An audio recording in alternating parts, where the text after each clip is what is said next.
నమస్తే SR7 టీవీకి స్వాగతం. నా పేరు శబన. వెంకటాపురం మండల కేంద్రంలో ఆటో డ్రైవర్ల భారీ ర్యాలీ. డ్రైవర్లను ఆదుకోవాలంటే ప్రభుత్వానికి వినతి. ములుగు జిల్లా వెంకటాపురం మండలంలోని ఆటో యూనియన్ల తరపున శివాలయం నుండి ఎంపీడీఓ కార్యాలయం వరకు గురువారం భారీ ర్యాలీ నిర్వహించారు. అనంతరం అంబేద్కర్ సెంటర్లో రాస్తారోకో నిర్వహించారు. వెంకటాపురం ఆటో యూనియన్ మండల అధ్యక్షులు రాజన్న మాట్లాడుతూ, ఈ ప్రభుత్వం మహిళలకు ఉచిత ప్రయాణం కల్పించడం వలన ఆటో వారికి ఉపాధి లేకుండా పోయిందని, ఆటో నడిపితే రోజుకు 300 రూపాయలు వచ్చే మాకు కనీసం 50 రూపాయలు కూడా రావడం లేదు అని వాపోయారు. ప్రభుత్వం ఆటో డ్రైవర్లను ఆలోచించి ఆటో కార్మికులకు కూడా ఉపాధి కల్పిస్తారని ప్రభుత్వాన్ని వేడుకుంటున్నామని అన్నారు. Reporting SR7 TV news. Venkatapuram మండల రిపోర్టర్ తెల్లం ఆనంద్.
తెలంగాణ ఆటో డ్రైవర్ల ఐక్యత.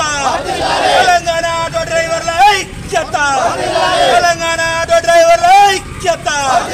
ఆ బతుకులు ఆ బతుకులు ఆ బతుకులు ఆ బతుకులు ఆ బతుకులు తెలంగాణ ప్రభుత్వం ఉచితంగా ప్రవేశపెట్టిన ఉచిత ఫ్రీ బస్సు సౌకర్యం వలన ఎంతో మంది తెలంగాణలో బతుకుతున్న 4 సంవత్సరాలు సుమారు 3 నుంచి 4 లక్షల మంది ఆటో కార్మికుల జీవితాలు ఆఘాతమైపోయినాయి. ఇప్పటికే వారం రోజుల్లోనే తేలిపోయింది.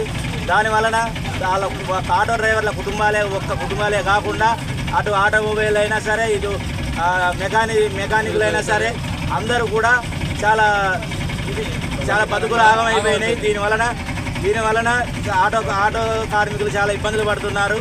ఇవి కావాలని ఏ ఒక్కరు కూడా రోడ్డు ఎక్కి ప్రభుత్వాన్ని కోరలేదు, ఏ మహిళలైనా ఎవరైనా కానీ దీని వలన ఎవరికి ఉపయోగం లేదు. చాలా మహిళలకు ఫ్రీ టికెట్ అనేది ఏమాత్రం కూడా అసౌకర్యంగా ఉంది.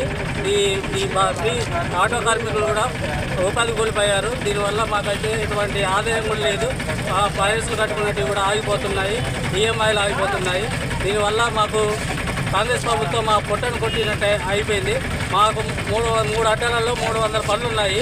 దీనివల్ల మేము రోజుకి 200 రూపాయలు డీజిల్ కొట్టించుకొని కూడా మేము కనీసం 50 రూపాయలు కూడా తోలలేకపోతున్నాము. రోజుకి కనీసం ఒక టిప్పు పోయి వస్తే మాకు 300 వస్తాయి. ఆ 300లలో కూడా రోజుకి డీజిల్ బోను మాకు కనీసం 50 రూపాయలు కూడా మిగలట్లేదు. ఎక్కడ చూసినా ఫ్రీ బస్సు అనే చెబుతున్నారు. కనీసం ఎవరు కూడా ఆటోలో జర్నీ చేయట్లేదు. మాకు చాలా ఇబ్బందికరంగా ఉన్నది. ఈ రేవంత్ రెడ్డి ప్రవేశపెట్టిన స్కీముని దయచేసి మా ఆటో వాళ్ళు కోరేది ఒకటే, మాకు రేవంత్ రెడ్డి పెట్టిన స్కీముని అర్జెంటుగా తొలగించాలి. లేదంటే మాకు జీవనోపాధి ఏదన్నా ఆటో కార్మికుల జీవనోపాధి ఏదన్నా కల్పించాలని ప్రభుత్వాన్ని కోరుకుంటున్నాం.